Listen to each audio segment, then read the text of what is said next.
Deshaun Watson is speaking today, and so we are going in with that. Yeah, because he's returning this week. Yep. Sunday, his Cleveland Browns are in Houston to take on his former team, the Houston Texans, and Deshaun Watson spoke earlier this afternoon and would not take any questions about anything other than football.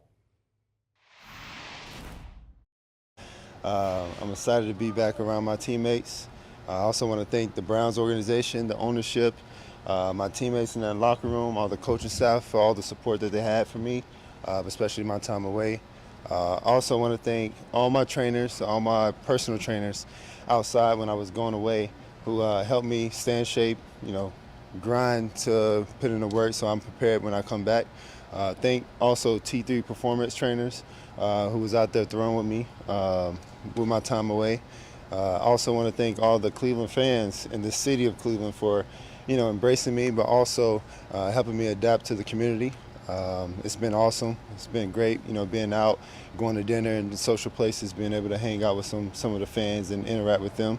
And I also just want to thank just everyone that's, been sending out some positive energy towards my way. But I understand that you guys have, a lot of questions. But with my legal team and my clinical team, there's only football questions that I can really address at this time. And I also want to thank, most importantly, Jacoby, the big brother he's been to me and everyone in that locker room. The passion, the grit, the leadership he has shown these past weeks.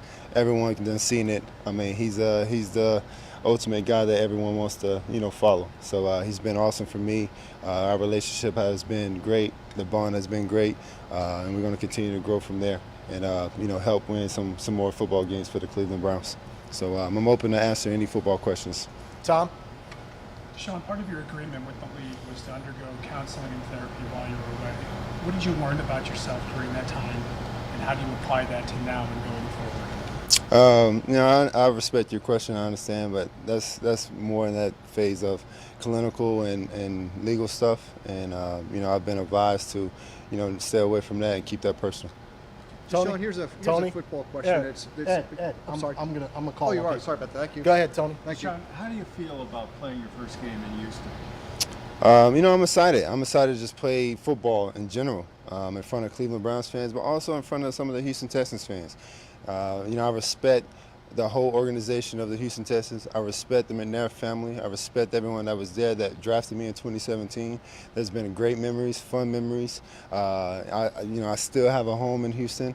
I still have friends and family that's still in Houston. The relationships are still there. People, some of the players on the team, I played with are seen, come up from, maybe practice squad or from injuries. So, I'm excited to get in front of all those fans. I have so much love for the city of Houston and H-Town. And everyone in that city pretty much knows that. So I'm excited to do that. But, the most important thing is, I'm excited to be in front of the Cleveland Browns fans for sure. Ed, go ahead.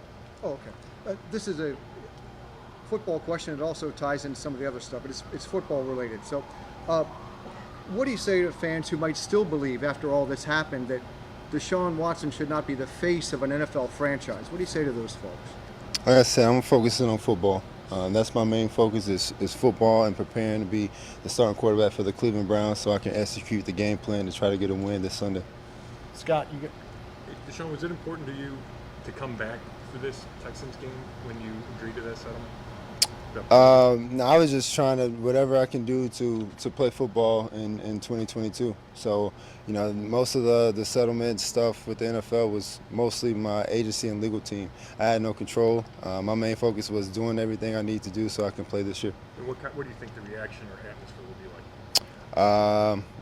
I'm not sure. My main focus is locked in on the game plan and trying to execute and make sure that I'm keeping the standard for the Cleveland Browns so we can try to win. Cam?